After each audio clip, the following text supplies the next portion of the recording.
পরে সামনে গেলাম, যাওয়ার পর আমাকে পুলিশ 4-5 জন পুলিশ আসলো। আসার পর আমার হাতে হ্যান্ডকাপ পরে নাই, পুলিশের যেটা আর কি গাড়ি যেটা নিয়ে চলাফেরা করে, ওই যে গাড়ি, যে গাড়িতে আমাকে উঠে বলে মেয়ে কোথায়। আমি বললাম কি এই যে বাসায় সামনে। পরে চল, পরে গেলাম, যার পর এই যে বাসা নিয়ে গেলাম, নেওয়ার পর করলো নাটকটা, বললো ভাইয়া তুমি এটা কি করলা, এটার প্রয়োজন কি ছিল, তোমাকে তো আমি এগুলো বলি নাই, তোমাকে বলছি আমি শুধু একা যাবো। ওর ভাই বললো চুপ, যেটা আমি কোনো কথা হবে না, আমি যেটা করবো সেটাই।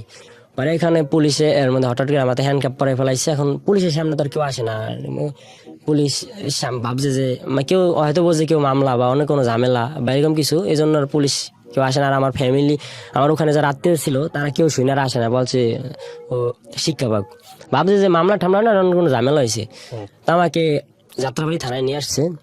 যাত্রাবাড়ি থানায় আসার পর আমাকে রাখা হলো একটা গারদ ঘরে। আর গারদ ঘরে গিয়ে দেখি আর অনেক আসামি, রাতের বেলা তো ধরে আসে, কেউ মাদক মামলায়, কেউ ডাকাতি মামলায়, কেউ চুরি মামলায়, বিভিন্ন কেসের আসামি, কেউ ওয়ারেন্টি, কেউ নগদ মামলা। আমি তো কখনো এগুলো জানি না, আমাকে ধরে আনা হলো। এর মধ্যে বলি আমাকে থানা আনার পর আমাকে ওসির সামনে নিল। ওসির সামনে নেওয়ার পর বলে কিরে তুই এত শোক নাকা, হিরণ টিরন খাস নাকি, মানে আমি কিছুই বলতেছি না, আমি শুধু শুনতেছি যে কি বলতেছে এগুলা। বলার পর বলছে, ওই যে ওসিটার নামটা বলতে চাচ্ছি না, ওসিটা হয়েছে মাদারীপুরেরই, ওর বাড়ি। বলতেছে দাদা এই যে আমার বোনকে নিয়ে আসছে, এখন ওদের কে বলতেছে এই যে তুমি এটা হিন্দু মেয়ে হয়ে কেন একটা মুসলিম ছেলে আসলা। ও বলছে যে ওর নগদ বলতেছে যে আমি জানতাম না যে ও মুসলমান, জানলে আমি আসতাম না। মানে সম্পূর্ণ দোষগুলো আমার দিতেছে, যে আমাকে ঠগাইছে। কিভাবে ঠগাইছে ওসি জিজ্ঞেস করলো, বললো যে ও মুসলিম, কিন্তু আমাকে বলছে ও হিন্দু। কিন্তু এভাবে কখনো কথাই হয় না যে হিন্দু কে মুসলিম। আমার কাছে 2000 টাকা ছিল, আমাকে ওসি রুম থেকে বের হয়ে এক কনস্টেবল ছিল, কনস্টেবল আমার পকেট থেকে হাতে আমার টাকাগুলো নিয়ে গেছে। এটা নেওয়ার পর আমাকে গারদ গাড়ি নেওয়া হলো, আমার পয়েন্টে বেল ছিল, হাতে ঘড়ি ছিল, এগুলা সব নিয়ে গেছে। নেওয়ার পর আমার প্যান্টটা ছিল একটু ঢোলা, প্যান্টটা খুলে পড়তেছে। তো আমি থানার ভিতরে ওই রাতটা ছিলাম, রাতে এত পরিমাণ মশা আর ফ্লোরে ঘুমাইতে দিছে। তো সেপ্টেম্বর মাস তখন মোটামুটি শীতেই, থানার ভিতরে একদম ফুল মশা। তো আমাকে গ্রেপ্তার করা হলো সেপ্টেম্বরের 21 তারিখে। তো আর থানার ভিতরে গেলে এখন আমার নামে কোনো মামলা হয় নাই। তো ওই রাতটা রাখলো, ওই দিনটা রাখলো, রাখার পর আমাকে রাতে খাবার দেয় না, সকালবেলা খাবার দিয়েছে ভাত আর ওই যে কি যেন একটা মাছ, এত পরিমাণ ঝাল। আমি আর ভাতটা খেয়ে আমার টেনশন, আমি শুধু কান্না করতেছি। কান্না পর এক পুলিশে রিকোয়েস্ট করে আমার এক পকেটে 100 টাকা ছিল, ওই টাকাটা পুলিশকে 100 টাকা দিয়ে বললাম কি আচ্ছা আমার মাকে একটু ফোন দিয়ে বলেন যে এই অবস্থা। আমার মা নাকি ফোনে ধরে না, যাই হোক ফোন ধরে নাই। পরে বিকাল 3টা বাজে, 3টা, 3:30, 4টা নাগাদ মাদারীপুর থেকে হাজনিয়া ওর চাস্তো ভাই আসছে, আর 2টা পুলিশ আসছে, আর একটা দারোগা আসছে, আর একটা মহিলা পুলিশ আসছে। আইসা বলছে যে তোমাদেরকে মাদারীপুর নেওয়া হবে। আমি বললাম কেন? তোমার মামলা হবে মাদারীপুর থানায়। এখন আমার মামলা হয় নাই বলছে। আমি বললাম, আমি আর কিছুই বলতেছি না, আমার হাতে হ্যান্ডকাপ পরালো পিছন দিক দিয়ে, হ্যান্ডকাপ পরে এক হাইজের ভিতরে ভরলো, আমাকে বসালো সামনে। পরে মাদারীপুর নিয়ে গেল, মাদারীপুর থানায় নিল। নেওয়ার পর মাদারীপুর যাইতে যেতে বাজে গেছে রাত 2টা পর পুলিশে বলে কি সাকিব তুমি কি খাওয়া দাওয়া করছো? আমি বললাম কি না। পরে পুলিশে দেখলাম 2টা পরাটা আর একটা ডিম নিয়ে আসছে। আমি বললাম আমি তো খাই নাই, আমি 3 দিন মতো কিছু খাইতেছি না। পরে সকালবেলা ঘুম থেকে ঘুমাই পড়ছি ফ্লোরের ভিতরেই, ঘুম থেকে উঠছে 9টা বাজে। 9টা বাজার পর পুলিশ আসলো, আসার পর আমাকে বের করলো। বের করার পর ওসি সামনে নিল। ওসি আমাকে জিজ্ঞেস করে কি হয়েছে এই সেই। পরে আমার সাথে আবার ওই যে বাসায় যে আমাদের বিবাহ হয়েছিল, যে এপিটুপিট, তারপর কোর্ট ম্যারেজের কাগজ, ওইটার কাগজের ফটোকপি, ওইটা কাগজটা আমার কাছে ছিল। তো ওইটা দেখার পর পুলিশে দেখলো, ওই যে মাদারীপুর থানার ওসি দেখলো। দেখার পর বলছে তোমরা বিবাহ করছে এই সেই। বললো কি যে ঠিক আছে। পরে ওকে জিজ্ঞেস করলো ও কি তোমাকে জোর করে নিছে, সাকিবকে তোমাকে জোর করে নিছে? তখন বলছে যে না নেয় নাই। পরে আমাকে বল তুমি কি ওকে জোর করে নিছো? পরে আমি বললাম কি না, একটা মেয়েকে আমি কিভাবে মাদারীপুর থেকে ঢাকা জোর করে নিই, এটা কিভাবে সম্ভব হয়? পরে বললাম ও আচ্ছা, সেটা আদালতে দেখা যাবে। পরে আমি আর কিছু বলি না। পরে বলছে ওকে নিয়ে যা। এরপর আমার নামে মামলা করলো। আমি তো জানি না কি মামলা করছে। পরে সকালবেলা আমার মামাকে ফোন দিয়েছে, আমার মামা আসলো। মামা আসার পর আমার মামার সাথে এক নানা ছিল মাদারীপুরের, আমার নানা আসলো। আসার পর আমাকে নিল, যে ওইখানে মামলা করে আর কি, ওই অফিসটাই নিল। নেওয়ার পর আমার ওই যে নানা আসলো, আইসা বললো ওকে গ্রেপ্তার করছেন কেন? পরে বলো না মামলা আছে, কি মামলা? পরে বলে নারী শিশু নির্যাতন দমন ট্রাইব্যুনাল আইনের 7-30-9-1 অপহরণ নির্যাতন ধর্ষণ, এই মামলা করলো। পরে বললাম ও আচ্ছা ঠিক আছে। পরে আমাকে কোর্টে চালান দিল। কোর্টে চালান দেওয়ার পর গারদঘরে পাঠাইলো। গারদঘরে পাঠানোর পর ওখান তখন তো মোটামুটি করোনা ছিল। করোনা আসামিদেরকে ম্যাজিস্ট্রেটের সামনে উঠানো হয় না, যদি কোনো বিশেষ প্রয়োজন হয় তাহলে 2-1 মিনিটের জন্য উঠানো হয়, না তো না। আমাকে আর কোর্টে উঠানো হয় নাই। আমার বিরুদ্ধে কি জবানবন্দি দিছি, কি বলছে আমি সেটা সঠিক জানি না। তো আমাকে সন্ধ্যাবেলা আমাকে চালান দিবে জেলে। তো এর মধ্যে দেখি কি আমার ভাই মা ফ্যামিলির ভিতরে যত আত্মীয় স্বজন আছে ওরা সবাই যে কোর্টের গেটে দাঁড়াই আছে, সবাই বলতেছে ওই ছেলে ওই ছেলে ওই ছেলে। পরে আমি ওদিকে তাকাই না, আমি মাস্ক পরা ছিলাম, আমি পিছন দিকে তাকিয়ে আমাকে আসামিদের একটা গাড়ি থাকে, নির্দিষ্ট একটা গাড়ি, ওই গাড়িতে উঠানো হয়। ওই গাড়িতে উঠাইয়া আমাকে মাদারীপুর জেলা কারাগারে পাঠিয়ে দেওয়া হয়। জেলা কারাগারে পাঠায় 23 তারিখে। 24 তারিখে জেলে সকালবেলা ঘুম থেকে উঠি। 23 তারিখে পাঠানোর পর রাত তখন বাজে 10টা বাজে আমাকে গোসল করানো হয়। গোসল করানোর পর সকাল আমি রাতে ঘুমাই ফুল একদম বিশাল একটা রুমের ভেতরে 40-50 জন আসামি রাখি। তো সকালবেলা ঘুম থেকে উঠানোর পর আমাকে বলে যে তোমার কেস টেবিলে যেতে হবে। আমি বললাম কেস টেবিল কি, আমি তো কিছুই বুঝতেছি না। কেস টেবিলে আমাকে কেস টেবিলে নিল। কেস টেবিলে বসানোর পর আমাকে চুল কাটতে হয়। তো ওই মেশিন দিয়ে একদম সম্পূর্ণ জিরো, আমার অনেক দাড়ি ছিল, অনেক চুল ছিল, সবগুলো কাইটা ফেলানো হয়। কাইটা ফেলানোর পর সকালবেলা ছবি তোলে। ছবি তোলার পর আমার কেস টেবিলে বসায়, 4 জন করে বসায়। ওটাকে বলে ফাইলে বসো, জেলের ভাষা আর কি বলে ফাইলে বসো। ওকে বসলাম। বসার পর আমরা একসাথে 26 জন আসামি একদিনে চালান দিছে। তো বসার পর 24 তারিখে দেখলাম প্রথমে আসলো জেলার আসার পর আমাকে আমার সবার নাম ঠিকানা জিজ্ঞেস করলো। তো জেলার যাওয়ার পর আসলো সুপার আসার পর সুপার গেল। পরে আমাদেরকে বলে যার যার ওয়ার্ড, জেলখানায় বলে ওয়ার্ড। আর ওটা তো মাদারীপুর তো ছোট জেলা কারাগার, ওটার 3টা বিল্ডিং, একটা হচ্ছে পদ্মা, একটা মেঘনা, একটা যমুনা, আর একটা হচ্ছে মহিলা ওয়ার্ড, আর একটা কিশোর ওয়ার্ড। তো আমাকে রাখা হয়েছে কিশোর ওয়ার্ডে। পদ্মা বিল্ডিং এরই নিচে একটা ওয়ার্ড আছে, রুম আছে, ওটার ভিতরে 70 জনের মতো ছেলে রাখছে, শুধু 21 নিচে যত ছেলে। তো আমার হাতে একটা জন্মদিনের কাগজের মতো একটা কাগজ দিল, ওইটার ভিতরে নাম ঠিকানা, পিতার নাম, মাতার নাম, বাবার নাম, গ্রাম, থানা, জেলা, বয়স সবকিছু লেখা। ওইটার নাম হচ্ছে কেস কার্ড বা কেস টিকিট যেটাই বলে। এক কয়েদি আছে চিফ রাইটার, উনি আমাকে দিল। তারপর এটাই বললো যে এটা কখনো হারাতে পারবা না, এটা হারাইলে তুমি কিন্তু জেলের ভিতরে চলতে ফিরতে পারবে না, এটাই জেলের মূল সম্বল, এটা ছাড়া জেলে কিছু হয় না। পরে আমি তো কিছু জানি না, আমি শুধু কান্না করতেছি। পরে ওই আর জেলে ঢোকার তারপরের দিন আমাকে জেলে পাঠাইছে বৃহস্পতিবার। তো আমি শুক্রবার তো সকালে এই যে এইগুলা হইলো। শনিবার দিন ফোনে কথা বলতে দিবে, 5 মিনিট কথা বলা যাবে 5 টাকার বিনিময়ে। কিন্তু আমার কাছে তো কোনো টাকা নেই, জেলখানায় কোনো নগদ ওই জেলে, অন্য জেলে জানি না নগদ টাকা চলে কিনা, ওই জেলে কোনো নগদ টাকা চলে না, বাইরে থেকে টাকা দিতে হয়। পিসি কার্ড, ওটা বলে পিসি কার্ড, নির্দিষ্ট একটা কার্ড আছে, ওই কার্ডটার ভিতরে টাকা জমা থাকে। আর একটা ক্যান্টিন আছে, ওই ক্যান্টিনে গিয়ে খাবার খাইতে হয়, আর ওই কার্ড থেকে টাকা কাইটে নেওয়া হয়। তো আমি এক ভাইয়ের সাথে পরিচয় হয়েছে, ভাইকে বললাম ভাই আমি একটু কথা বলবো, আমার তো টাকা নাই। পরে উনি বলে আচ্ছা ঠিক আছে। পরে ওনার কার্ড দিয়ে আমাকে কথা বলাই দিল। আমি আমার মাকে ফোন দিলাম, ফোন দিয়ে অনেক কান্নাকাটি করলাম। মামাকে বললো বাবা যাই হোক, আমি তো আমার কান্নাকাটি করার পর তুই কোনো টেনশন করিস না, যাওয়ার হইবে আমি তোকে বের করে ফেলাম, তুই কোনো কান্নাকাটি টেনশনই করিস না। পরে রবিবার দিন দেখি 2টা ওকালতনামা আসলো, একটা জজ কোর্টের, একটা ম্যাজিস্ট্রেট কোর্টের। পরে আমি সিগনেচার দিয়ে দিলাম ওকালতনামায়। পরে আমাকে আর কোর্টে কখনো উঠানোই হয় নাই। ম্যাজিস্ট্রেট করে নাকি জামিন চাইছে 4-5 বার, আমাকে জামিন দেয় নাই। তারপর জজ করে জামিন চাইছে, জজ করে জামিন দেয় নাই। এভাবে এক করে 7-8 বার জামিন চাওয়া হয়েছে। মাদারীপুরের সবচেয়ে বড় উকিল, সে উকিল দিয়ে অনেক ট্রাই করছে, অনেক টাকা হয়েছে, অনেক টাকা নষ্ট করছে। আমার আম্মু তো এই সব কিছু। কতদিন জেলে ছিলেন? 10 মাস 10 দিন। তারপর বের হওয়ার পরে কি হলো? আপনি কি ডিভোর্স দিতে পারছেন না পারেন নাই? তার সাথে কোনো আমার যোগাযোগই হয় না। 10 মাস 10 দিন জেল খেটে বের হয়েছেন। হ্যাঁ, 10 মাস 10 দিন আমাকে কোর্ট থেকে, আমার মাদারীপুর থেকে কোনো জামিনই দেয় নাই। পরে আমি তো খুব টেনশনে যে আমার 10 মাস 10টা দিন হয়ে গেল।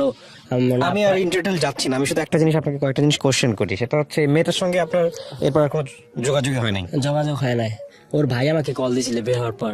আপনার মামলা এখনো চলমান? হ্যাঁ, মামলা চলমান, এখন হাজিরা দিতেছি। এখনো হাজিরা দিচ্ছেন? প্রত্যেক মাসে আমার হাজিরা, আমার পক্ষে সম্ভব হচ্ছে না। আমি এই হাজিরার সময় ওরা আসে না? ওরা কোর্টে আসে না। আপনার চার্জশিট হয়েছে?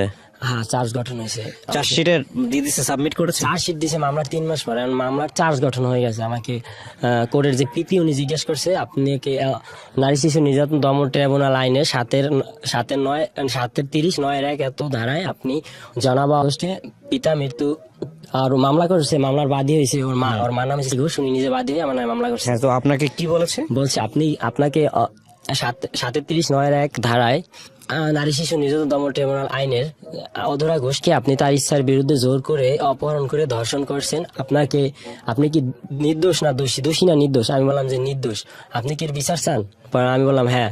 ঠিক আছে, এরপরে এখন আপনি রেগুলার হাজিরা দিচ্ছেন? আমি রেগুলার হাজিরা দিচ্ছি। কেন বললেন আজকে এই গল্পটা? আমি কোনো কিছু মন্তব্য করতে চাই না, আমি শুধু জিজ্ঞেস করি কেন বললেন। আসলে আমি বলতে চাচ্ছি না, আমি শুধু আমার একটা কথা বলছি, আমার জীবনে ভুলটা কি, আমি কি এমন অপরাধ করছি আমার এই বিষয়গুলো। ভুলের জায়গাটা নিয়ে আমি আপনাকে 2-3টা কথা বলি। আপনার ভুলের জায়গাটার পিছনে একটা ব্যাকগ্রাউন্ড আছে, হ্যাঁ, কিছু মনে করেন না। প্রথম কথা হচ্ছে যে পারিবারিকভাবে আপনার যেভাবে বড় হওয়ার কথা উচিত ঠিক বলবো না, সাপোর্টটা দরকার ছিল, ওটা সামহাও মিসিং ছিল। যেহেতু আপনি বাবাকে বলছেন যে আপনি আসলে সে অর্থ দেখেনি নেই, সো ওই সাপোর্টটা ছিল না। নিজের মতো করে সিদ্ধান্ত নেয়ার কথা চিন্তা করার আগে আমরা সাধারণত বাবা মায়ের কথা চিন্তা করি, পরিবারের কথা চিন্তা করি, ওটা আপনি হয়তো বা খুব কম করেছেন। আর দ্বিতীয় কথা হচ্ছে বিয়ে একটা খুব গুরুত্বপূর্ণ সিদ্ধান্ত জীবনের জন্য। এই সিদ্ধান্তটা এইভাবে হেলাফেলাভাবে করাটা কোনোভাবেই উচিত হয়নি।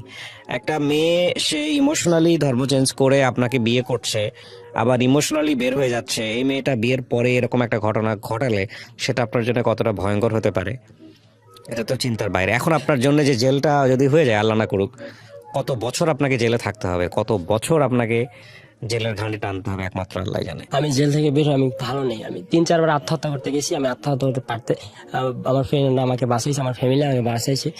জানি না হঠাৎ করে কোনো একদিন শুনবেন যে আমি না, খবরের কাগজে আত্মহত্যা করাটা শিরোনাম কোনো হবে। সমাধান না। তবে এটা ঠিক যে আপনার গল্প থেকে অনেক কিছু শেখার আছে আমাদের, বিশেষ করে সোশ্যাল মিডিয়াতে এই ধরনের সম্পর্কে জড়ানোর আগে 100 বার চিন্তা করবেন যে কনজুগাল লাইফে আপনারা যাবেন কিনা। এটা খুবই গুরুত্বপূর্ণ একটা এপিসোড। জি, আপনি শিওর থাকেন হয়তো খুব শীঘ্রই শুনে যাবেন যে খবরের ব্যাপারে হয়তো শোনেন, শিরোনাম হবো আমি একদিন। না এটা শিরোনাম বা ওরকম কোনো কিছু হওয়াটা ইম্পর্টেন্ট না। শোনেন, জীবনটা না প্রত্যেকটা মানুষই একটা সার্টেন পিরিয়ড পর্যন্ত পৃথিবীতে বাঁচে। আপনি হয়তো একভাবে কষ্ট পাচ্ছেন, আরেকজন আরেকভাবে কষ্ট পাচ্ছে। এখন আমার এখন পরিস্থিতি একটু শুনেন। আমি বেতন পাই 10,000 টাকা, 10,000 টাকা 4,000 টাকা যায় খাবার বিল, তারপর আপনার 1500 টাকার মতো যায় বাসা ভাড়া, আমার মাসে 700 টাকার মতো দিতে হয় গাড়ি ভাড়া, আমার মাসে হাজিরা পরে সেখানে দিতে হয় 2,000 টাকা। আমার দুনিয়া থেকে আমার মা ছাড়া কেউ নাই, আর মাকে দিতে হয় কিছু। আমার মাকে আমাকে 50,000 আমাকে 1,50,000 টাকা ঋণ করে আমাকে ধার করছে, জেল থেকে বের করছে। আমার বসে দিছে 50,000, আর 50,000 আমার মামা বাড়ি থেকে দিছে, আর 50,000 টাকা আমার সুদের উপরে আনছে, লোন আনছে। আমার মার প্রত্যেক মাসে 7,000 টাকা দিতে হয়। কিন্তু মেয়েটার সঙ্গে কি আপনার কোনো যোগাযোগই হয়নি এর পরবর্তীতে? না। তা আপনি পাল্টার একটা মামলা করেন কি মামলা করবো আমি? কেন? আপনি আইনের আশ্রয় নিতে পারেন তো, যে আপনার বিরুদ্ধে মিথ্যা মামলা করা হয়েছে, আপনার কাছে তো প্রমাণ আছে সমস্ত কিছু। হ্যাঁ, প্রমাণ আছে, বিয়ে হয়েছে। শুধু আমার কাছে ওর 3 মাস বয়সের কম, এর কারণে ওর কাবিন নামাটা নেই, সেটা সবকিছুই আছে। এক্স্যাক্টলি, সো ওইটাই হচ্ছে সবচেয়ে বড় সমস্যার জায়গাটা। আমি এটাই বলতে চাচ্ছিলাম যে আইনের তো এখানেই তো মার পেয়েছে, আপনি ধরা খেয়ে গেছেন। আপনি প্রাপ্তবয়স্ক ছিলেন, ওর 3 মাস বয়স কম ছিল, এই কারণে প্রাপ্তবয়স্ক ছিলাম না। আপনিও ছিলেন না প্রাপ্তবয়স্ক? না। তাহলে তো এটা মামলা, তো এটা নিয়ে আপনিও চাইলে আইনের আশ্রয় নিতে পারেন। আপনি উকিলের সাথে পরামর্শ করেন, করে আপনিও আইনের আশ্রয় নিতে পারেন। আমার ফ্যামিলিটা বেশি ভালো না, একটু নর্মাল ফ্যামিলি, তো আমার ছোট থেকে বেশি ভালো যায় না, তো আমি বেশি ছোটবেলা যাচ্ছি না। তো আমার বাবা কি করতো? আমার বাবা অ্যাকচুয়ালি, আমার বাবার সাথে আমার মার সাথে সম্পর্ক নেই, যার কারণে আমি সবাইকে বলি যে আমার বাবা নেই। ও, আমার আম্মু হয়েছে সেকেন্ড ওয়াইফ, আর আরেকটা মা। ছোটবেলা থেকে এরকম দেখেছেন? ছোটবেলা থেকে এরকম দেখেছি, আমার মার সাথে আম্মুর সাথে কখনো সম্পর্ক ভালো ছিল না। আপনার কয় ভাই বোন আপনারা? আমি একটা বোন আছে, বোনটাও কি আপনার বাবার ঘরেরই? হ্যাঁ, বাবার ঘরেই, কিন্তু বোনটা আমার আম্মুর খালাতো বোনের কাছে, ওর কাছেই থাকে। আচ্ছা, তার মানে ছোটবেলা থেকে আসলে আপনার ওইভাবে ফ্যামিলিগত ভাবে সাপোর্ট পাওয়া বা এই করা, এই জিনিসগুলো ছিল না? না। জি, বলেন। হ্যাঁ, তারপর আমি যখন এই পড়াশোনা করি, তো জেএসসি পরীক্ষা দিলাম 2015 সালে। পরীক্ষা দেওয়ার পর রেজাল্ট বেশি ভালো হয় না, রেজাল্ট হয়েছে আপনার A-। তো আমি এই জন্য পড়াশোনা বেশি করি নাই, বাসে ঘুরতাম ফিরতাম খাইতাম, তো এই জন্য প্রায় 1-1.5 বছর এভাবে ছিল। পরে আমার মামা বলছে কি, তুই গ্রামে থেকে লাভ কি, তোকে ঢাকা পাঠাই দিই। পরে আমাকে ঢাকা পাঠাই দিয়েছে। আমার এক সম্পর্কে আমার নানার স্বাস্থ্য ভাই লাগে, তো ঢাকা গুলিস্তান বঙ্গবাজার তার দোকান আছে কাপড়ের, তো ওখানে আমাকে দিছে, তো আমি ফার্স্ট লাগে 5,000 টাকা বেতনে, সেলসম্যান কাপড়ের দোকানে। আমি তেমন কথা বলতে পারতাম না কাস্টমার সাথে, এমনি জাস্ট চা পানি কাস্টমারদের শিকায়ত এগুলো লাগাই দিতাম। লজ্জা অনুভব করতেন? হ্যাঁ, লজ্জা। এভাবে আমি চাকরি করতে থাকি। তো এইভাবে 1-1.5 বছর চলে যায়। 1-1.5 বছর পর এই একটা ফোন কেনা হয়, ফোন কিনে এমনি ফোন কথা হয়। তো এইভাবে একদিন আমি ফেসবুক চালাই, তো হঠাৎ করে একদিন একটা মেয়ের আমার সাথে কিভাবে যেন অ্যাড হয়, জানি না সে আমাকে অ্যাড দিচ্ছে না আমি তাকে অ্যাড দিচ্ছি, এটা আমি সঠিক বলতে পারবো না, সম্ভবত যার যেই হোক এভাবে ফ্রেন্ড হয়ে যায়। তো একদিন ওই মেয়েটা দেখি কি একটা ইলেকট্রিক স্মার্ট একটা সিলেট পিক দিয়ে ফেসবুকে পোস্ট দিছে, মাই লাইফ লাইন। পরে আমি কমেন্ট করলাম কি এটা তো ফেক পিক, আপনি লাইফ লাইন কিভাবে হয়? পরে বলছে আপনি কি প্রুফ দিতে পারবেন? পরে আমি বলছি আমি এই যে তার রিয়েল আইডি, ছেলেটা পাকিস্তান নেই। পরে বলছে ও আচ্ছা। পরে দেখা বলার পরে ওর সাথে এভাবে আস্তে আস্তে পরিচয় হয়, এভাবে ফেসবুকে মেসেজ করা হয়, আস্তে আস্তে ওর নাম্বারটা আনা হয়, নাম্বার কথাবার্তা হয়। এক বছর বলতে বলতে অনেকদিন এমনি জাস্ট ফ্রেন্ডলি কথা হয়, নাম্বার আনা হয়, কথা বলা হয়। একদিন হঠাৎ করে আমি বলি কি আচ্ছা আমি তোমাকে কল দিব নাম্বারে। পরে বলে কি না, নাম্বার নেওয়া হয়েছে, নাম্বারে কল দিতে হবে না, আপনি মেসেঞ্জারে কল দেন। পরে তার একদিন আর তার ওই দিনকার কথা হয় না, তারপরের দিন কথা হয় না, তারপরের দিন আমাকে মেসেজ দিছে, কই আপনি নাকি কল দিলেন না তো। পরে কল দিলাম, তারপরের দিন আমি কল দিলাম, ডিউটি করে বাসায় এসে 10টার পরে গোসল টোসল করে খাওয়া দাওয়া করে কল দিলাম। পরে কথা হইতেছে, কথা বলতেছি, তো এইভাবে কিছুদিন কথা বলা হয়। তো সময়টা হয়েছে 19-এর লাস্ট 20-এর ফার্স্ট, এই সময় একদিন হঠাৎ করে আমি কল দিছি রাত প্রায় 12:30টার দিকে। পরে কথা বলতেছি, কথা বলার সময় হঠাৎ করে আমি বললাম কি আচ্ছা আপনার একটা পিক দিতে পারি? পরে বলছে কেন? আমি বললাম এমনি দেখবো। পরে দেয় নাই, পরের দিন পাঠাই দিছে। পরে পিকটা আমি দেখলাম, পিকটা দেখার পর আমি বললাম আপনি তো অনেক সুন্দর। পরে এইভাবে জিজ্ঞেস করলাম, এখন আমি জানি না তার বাড়ি কোথায়। পরে জিজ্ঞেস করলাম আপনার বাড়ি কোথায়? সে বললো আমার বাড়ি মাদারীপুর। আমি বললাম ও আচ্ছা ভালো। পরে এইভাবে কথা বলতে বলতে বলতে এক পর্যায়ে আমাদের মাঝে একটা রিলেশন হয়ে যায়।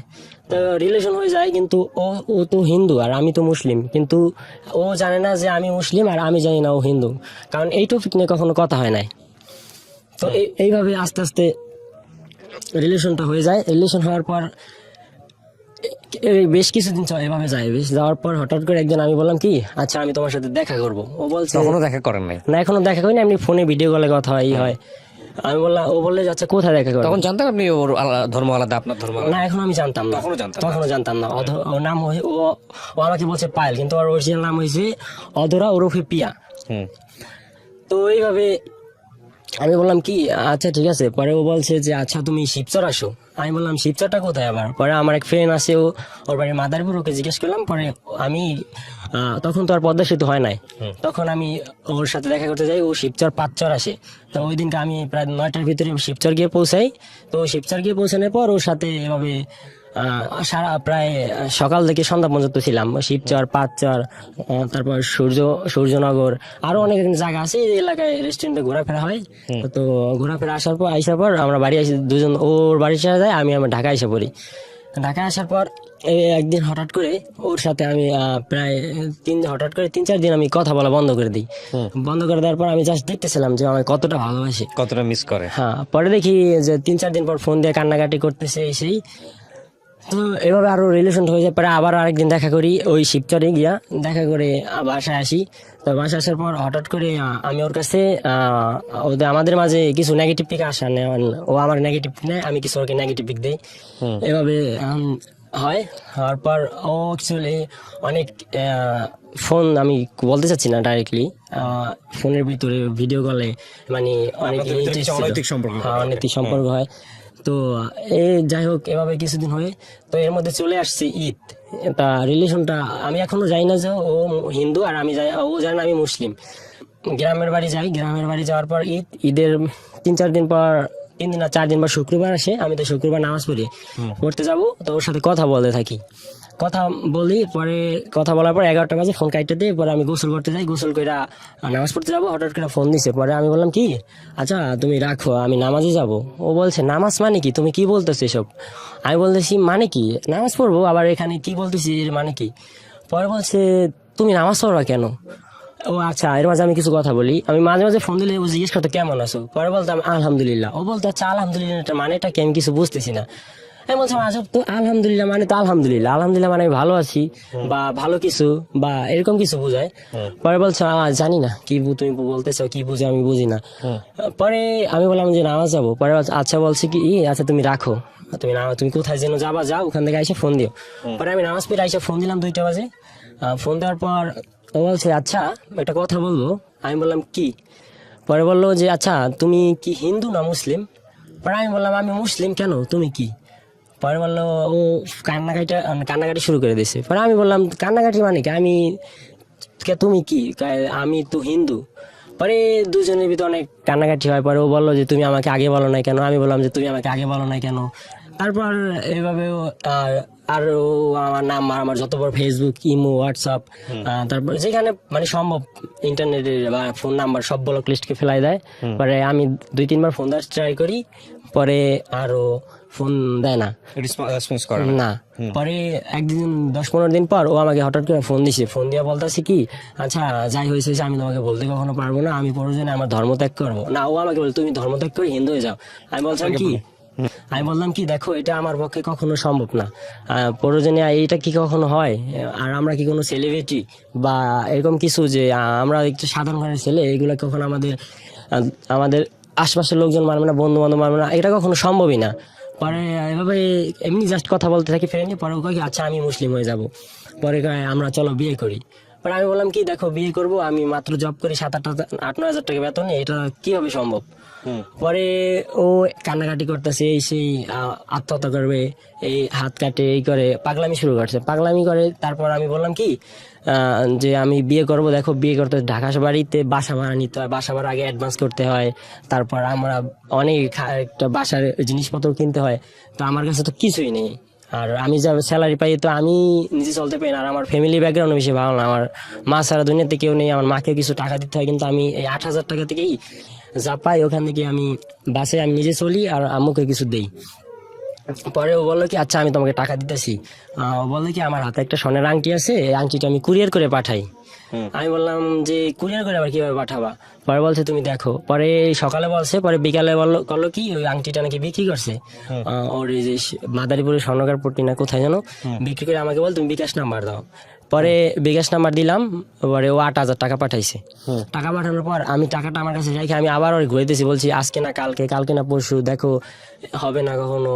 এই ও বুঝ মানেই না, কান্নাকাটি করে পাগলামি করে এই সেই, কিন্তু এভাবে কান্নাকাটি করে। পরে এর মাঝে আবার আমরা একদিন দেখা করি, দেখা করতে আমি বলি কি আচ্ছা আমি গাড়িতে বাড়ি যাব।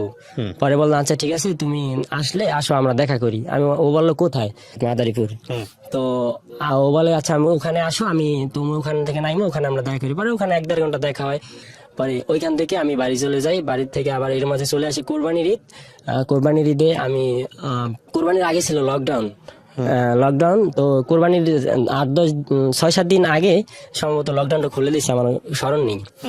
তো ওই সময় আর কি ও বলতেছি আচ্ছা এই লকডাউন যাক, লকডাউন গেলে আমরা এই যে কোরবানির পর আমরা তুমি একটা টাইম বের করো, ওই দিনকে আমরা বিয়ে করবো। পরে বললাম কি আচ্ছা ঠিক আছে। তো এইভাবে কোরবানি আসার পর আমি দোকান থেকে কিছু টাকা বেতন পাই, কিছু বোনাস পাই, মিলে জিলে প্রায় 70-80 হাজার টাকা বোনাস পাই। তা আমি আমি প্রত্যেক বাড়ি গিয়ে আমার আম্মুকে আমার হাতে 5-7 হাজার টাকা রেখে আম্মুকে দিয়ে দেয়। কিন্তু ওই ফির আমি আম্মুকে মাত্র 10 হাজার টাকা দিয়ে বলছি কি এবার তো লকডাউন গেছে, বছরের ব্যবসা বেশি ভালো যায় না, এই জন্য আমাকে বেশি টাকা দেয় নাই, যে তোমাকে এইটাই দিলাম। পরে বলছে আচ্ছা ঠিক আছে। পরে আমি বাড়িতে সবসময় বাড়ি গেলে প্রায় 10-15 দিন থাকি, কিন্তু আমি 2 দিন থেকে বলছি কি যে লকডাউন ছিল তো মার্কেট বন্ধ ছিল, এর জন্য ঈদের পর তাড়াতাড়ি লকডাউনে দোকান খুলবে, তো আমি ঢাকা যাই গিয়া। পরে কয় কি রে কি হয়েছে? পরে আমি ঢাকা এসে পড়ছি, আইসা ও তো বিয়ে করার জন্য পুরো প্যারা দিতেছে। পরে আমি আমার এক ফ্রেন্ডকে বললাম কি দেখ এরকম একটা বিষয়। পরে ও বলে বিয়ে করবি কর, আমি দেখতেছি। পরে আমি যার কাছে বলি যে মেয়ে হিন্দু, আমি ছেলে, কেউ আমাকে সাপোর্ট দিতেছে না, কিন্তু আমি নিজেই বেশি বলছি, নিজেই তেরামি করে আমি নিজেই বিয়ে করতে, আমি নিজেই রাজি, বাকি সবাই রাজি। হ্যাঁ বাকি সবাই রাজি না। আমি যাকেই বলছি বিষয়টা দেখ, আমার বন্ধু বান্ধব যায়, আমি কিন্তু আমার ফ্যামিলিকে আমি কখনো বলি নাই, কিন্তু এমনি ফ্রেন্ড যা ক্লোজ আছে তাদের কাছে বলছি। পরে এভাবে বলার পর কেউ মানতেছে না। পরে এখন ওকে আবার আমি একদিন বললাম কি আচ্ছা ঠিক আছে তুমি ভিডিও কল দাও, আমরা তো বিয়ে করবো, চলো তুমি তো মুসলিম হতে হবে, তুমি আমি এরকম বলছি যে মুসলিম হতে হবে, কলেমা শাহাদাত পড়তে, তোমার ধর্ম ত্যাগ করতে হবে, সবসময় নামাজ পড়তে হবে, গরুর গোশত খেতে হবে, তারপর তোমাকে বোরকা পরে চলতে ফিরতে হবে, পুরা হিন্দু ধর্ম থেকে আলাদা হয়ে যেতে হবে, তুমি কি রাজি? বলছে হ্যাঁ। পরে একদিন ভিডিও কল দিয়া বললাম কি, তো বললাম তুমি উজু করো, তো পরে ও বলছে আমি তো পারি না। পরে আমি বললাম কি এভাবে এভাবে উজু করো, ও এভাবে উজু করছে। পরে আমি বললাম কি যে তুমি কালেমা শাহাদাত পড়ো, বলছে আমি তো এটা কখনো শুনিই নাই। পরে আমি ওকে বললাম কালেমা শাহাদাত, ও বললো। পরে আমি বললাম কি একটা ইউটিউবে একটা ভিডিও ডাউনলোড করে মেসেঞ্জার দিয়েছি, আমি বললাম কি এটা তুমি শুনো আর এটা তুমি মুখস্থ করো। পরে এক পর্যায়ে আস্তে আস্তে মুখস্থ করে ফেলছো এটা। পরে আমি এখন বিষয়টা আমি কারো কাছে আর বলতে পারতেছি না যে হিন্দু থেকে হিন্দু মেয়েকে আমি বিয়ে করবো, এখন আমি কি করতে পারি। পরে আমি ইউটিউবে একটা ভিডিও দেখে লিখলাম কি যে হাউ টু কোড ম্যারেজ। পরে এইভাবে একটা ভিডিও চলে আসলো, ওখান থেকে দেখি অ্যাডভোকেটের নাম্বার। পরে আমি ওই অ্যাডভোকেটের সাথে যোগাযোগ করি, উনি ঢাকা জজ কোর্টের অ্যাডভোকেট। পরে উনি বললাম আচ্ছা এটা কোনো ব্যাপার না, আপনি কবে বিয়ে করছেন, কিভাবে করবেন আপনি বলেন, আপনি চলে আসুন। এর মাঝে একটা কথা বলি, বলতেছে কি আচ্ছা চলো আমরা স্পেশাল ম্যারেজ করি। পরে আমি বললাম কি এটা কিভাবে? স্পেশাল ম্যারেজ হয়েছে তুমি তোমার ধর্ম পালন করবো, আমি আমার ধর্ম পালন করবো। আমি বললাম কি এটা কখনো সম্ভবই না। পরে যাই হোক, পরে আমি ওই উকিলকে বললাম, উকিল বলতেছে যে আপনারা প্রথম ও এপিটুপিট করে প্রথম মুসলিম হবে, মুসলিম হয়ে তারপর আপনারা দুজন বিবাহ করবেন। পরে আমি বললাম আচ্ছা ঠিক আছে। পরে আমি একটা বাসাটা হচ্ছে টিন শেড, চারুকলে ওয়াল। তো বাসাটা ভাড়া হচ্ছে 4,000 টাকা। তো আমি 1,000 টাকা অ্যাডভান্স দিয়ে ওই রাশেদ আমার বন্ধু, ওর মাধ্যমে পরিচয়, বেশি অ্যাডভান্স দিতে হয় না, 1,000 টাকাই অ্যাডভান্স দিয়ে বাসাটা নিলাম। বাসা নেওয়ার পর আমার কাছে তেমন টাকা পয়সা ছিল না, ওই যে বোনাস পাইছিলাম ওইখান থেকে কিছু টাকা রেখে দিছি। তো ওই টাকা দিয়ে একটা ল্যাপ কিনলাম, একটা তোষক কিনলাম, একটা বালিশ কিনলাম, 2টা বালিশ কিনলাম, একটা গোল বালিশ কিনলাম। মোটামুটি বাসায় সংসারিক যা লাগে টুকটাক প্রায় 40,000 টাকার ভিতরে আমি কিনছি, টুকটাক আর কি যা লাগে সামথিং 2জন মানুষের ভিতরে। তো ওকে বললাম কি যে আচ্ছা ঠিক আছে, তাই আমরা সেপ্টেম্বর মাসের 2 তারিখে বিবাহ করব। ও বললো আচ্ছা ঠিক আছে। তো আমি মোবাইলে দেখি ক্যালকুলেটর, কি এভিডেট করে মুসলমান হয়ে না গেছে? মুসলমান এখনো হয় নাই। তারপর তো সেপ্টেম্বর মাসের 2 তারিখে আমি দেখি কি যে বৃহস্পতিবার। তো আমি বসকে বললাম, না এখনো বলি নাই বসকে। তো আমি বাসা নিলাম, বাসা নেওয়ার পর এর মধ্যে হঠাৎ করে এভাবে কথা বলতে থাকি আমাদের তো বিবাহ করবোই। তো তারিখটা হয়েছে আপনার গিয়া 25-26 তারিখে। আমি হঠাৎ করে শুনি একইভাবে কথা বলতেছি। তো 31 তারিখে আমি দোকান থেকে আসতেছি, তখন বাজে 9টা। 31 ও আমাকে ফোন দিয়ে কান্না করতেছে। আমি বললাম কি হয়েছে? পরে বললো কি আমার বাবা নেই। আমি বললাম কি বলতেছো? পরে ও কান্নাকাটি করতেছে, এই সেই, আমার দুনিয়াতে আর কেউ নেই, আমার মা আমাকে বেশি ভালোবাসে না। তো আমি বললাম কি তোমার মা তোমাকে ভালোবাসে না কেন, কি হয়েছে? তোমার মায়ের থেকে আর পৃথিবীতে আপন কে আছে? ও বলছে না, আমার সবচেয়ে কাছের মানুষ হয়েছে আমার বাবা, আমার বাবা চলে গেছে, এখন আমি আর এখানে 1 সেকেন্ড থাকবো না, আমার বাবাকে আমি দাহ করে আমি তোমার কাছে সাথে সাথে চলে আসবো। পরে আমি ওকে অনেক বুঝাইতেছি, ও কিন্তু কিছুতেই বুঝ মানতেছে না। বুঝ না মানার কারণে তো 31 তারিখে তোর বাবা মারা গেল। ওর বাবাকে যেটা হিন্দু ধর্মে যেটা করা হয় পোড়ানো হয়, ওকে পোড়ানো হয়েছে, আমাকে পিক ঠিক দিল এই সেই। ওর মা অজ্ঞান হয়ে গেছে, ওর ভাই অজ্ঞান হয়ে গেছে, আমাকে কান্নাকাটি করতেছে। তো আমি বললাম কি দেখো কান্নাকাটি করে কি লাভ, কি যা হওয়ার হয়ে গেছে। তো আমি বললাম কি আচ্ছা যাই হোক, আমি বাসা ভাড়া নিছি, তারপর মালামাল কিনছি, এটা সমস্যা নাই, দরকার হলে আমি 1-1.5 মাস আরো 1 মাস পরে বিবাহ করি। ও কিছুতেই মানতেছে না, কান্নাকাটি করতেছে এই সেই। আমাকে বলতেছে তোমার নামে আমি তোমার কাছে আমার পিক আছে, আমি তোমার নামে পর্নোগ্রাফি মামলা দিব এই সেই, আমাকে বলতেছে। আমি বললাম কি আমি তখন মামলা সম্বন্ধে এরকম কিছু বুঝতাম না, পর্নোগ্রাফি মামলা কি এটা আমি বুঝতেছি না। তো আমার কাছে ওর অনেক পিক ছিল নেগেটিভ। ও আমাকে এই বলার পরে আমি বললাম কি আচ্ছা ঠিক আছে 2 তারিখে আমি আসতেছি, বিবাহ করব। ওকে। পরে এর মাঝে ওই অ্যাডভোকেটের সাথে কন্ট্যাক্ট হয়েছে যে উনি 7,000 টাকার ভিতরে আমাদের অ্যাপিডুপিট করে বিবাহ করে দিবে। বললাম কি দেখ বন্ধু, এরকম একটা উকিলের লাগে পরিচয় হয়েছে, এই কথা। পরে বলছি দেখ আমার একটা পরিচিত উকিল আছে, আমার একটা ভাই আছে, তো ও একবার ও 2টা বিয়ে করছে, ওর প্রথম বউ মামলা দিছে, পরে ওকে 10 দিনের ভিতরে বাইরে এসে, উকিল আমার পরিচিত, ওর সাথে কথা বলে দেয় কয় টাকা লাগে। পরে ও নাম্বার দিয়ে ফোন দিছে, ফোন দিয়ে বলতেছে, উনি বলতেছে কি 5,000 টাকার ভিতরে পারবে। আমি বললাম কি আমার কাছে টাকা নাই, উনি চাচ্ছে 7,000, উনি চাচ্ছে 5,000, তা ওনার মাধ্যমে করি। তো ওনার মাধ্যমেই করলাম। তো ওনাকে বলা হলো যে অমুক তারিখে বিবাহ করতে হবে। পরে এর মাঝে আমি পরে আমি বললাম কি উকিলকে বললাম যে কি লাগবে। উকিলে বলে যে মেয়ের একটা জন্মনিবন্ধন কাগজের ফটোকপি লাগবে আর 2 কপি ছবি লাগবে। আমি ওদরাকে বলি যে আচ্ছা তো এটা লাগবে। ও ওদরা ওর জন্মনিবন্ধন কাগজের ছবি তুলে পাঠা আর 2টা ছবি তুলে পাঠা, আমি ওটা কম্পিউটার থেকে বের করে নিই। বের করার পর উকিলকে বলে আমরা অমুক তারিখে বিবাহ করবো। উকিল বলে ঠিক আছে। পরে আমি 2 তারিখে, সেপ্টেম্বরের 2 তারিখে আমি সকাল 5টা বাজে ঘুম থেকে উঠা মাদারীপুর যাই সার্বিক বাসে। বাসে গিয়া ও বলে যে তুমি মাদারীপুর আইসা নাজিমউদ্দিন কলেজের সামনে আইসা আমাকে ফোন দিবা। পরে আমি নাজিমউদ্দিন কলেজের সামনে আইসা ফোন দিলাম, ও বলছে ঠিক আছে আসতেছি। 1 মিনিট, ফোন দেওয়ার 1 মিনিট 2-3 মিনিট ভিতরেও আইসা পড়ছে। তো ও আসছে, আসার পর ঢাকার উদ্দেশ্যে রওনা হই। তো ঢাকা আসি আস্তে আস্তে হয়ে যায় অনেক লেট, প্রায় 3টা বেজে যায়। পরে আমি উকিলকে ফোন দিলাম, মামা আমরা তো আইসা পড়ছি, আপনি কোথায়? পরে বলছে উনি বললো কি আপনি ন্যাশনাল হাসপাতালের সামনে ওই সোজা বার ভবন, আপনি বার ভবনে সরাসরি ঢুকে যান। পরে বার ভবনে গেলাম। এর আগে তো আমি অধরার জন্মদিনের কাগজের ফটোকপি, তারপর 2 কপি ছবি, আমার জন্মদিনের কাগজের ফটোকপি 2 কপি ছবি দিছি। উনি সবকিছু রেডি করে রাখছে এপিডেভিট, শুধু আমাদের সিগনেচারের বাকি। তো আমরা ঢোকার পর উনি আসলো, একটা কাজী নিয়ে আসছে। এখন উনি বলছে সাক্ষী আনছেন। পরে আমি আমার 2-3টা ফ্রেন্ডকে ফোন দিলাম, ওদের নামগুলো আমি বলতে চাচ্ছি না। তো ওরা আসলো, আসার পর বললো কি উজু করাতে হবে। পরে আমি তো উজু করতে পাই না। পরে আমি বাথরুমে গেলাম, 2জন গিয়া ওকে আমি উজু করাইলাম, আমি নিজে উজু করলাম। পরে ওকে কলেমা পড়ালো। কলেমা পড়ানোর পর কলেমাটা পড়াইছে হুজুরে, একটা হুজুর আসছে আর একটা কাজী সাহেব আসছে। বয়স কত ছিল বিয়ের আগে? বিয়ের আগে ওর 18 বছর থেকে 3 মাস কম ছিল বয়স। তো হুজুর আসলো আমাদের, তারপর কাজী সাহেব আসলো। কাজী সাহেবে কলেমা পড়ানোর পর আমাদের ওর এপিডেভিট করলো। ও এপিডেভিটে যেটা লেখা থাকে যে আমি স্বইচ্ছায় স্বজ্ঞানে ভালোবেসে আমি সাকিবকে বিয়ে করেছি, আমি স্বইচ্ছায় সুস্থ মস্তিষ্কে আমি আমার হিন্দু ধর্ম ত্যাগ করে মুসলিম ধর্ম গ্রহণ করলাম, এরকম কিছু লেখা ছিল। আর অনেক কিছু লেখা ছিল, আমার মনে নেই। কোর্ট কাবিন যেটা বলে, কোর্ট ম্যারেজ, যেটা কোর্টের ওটা হয়ে গেছে। পরে কাজী সাহেব বললো কি দেখো, ওরও তো বয়স 18 হয় নাই, তোমার বয়স 21 হয় নাই।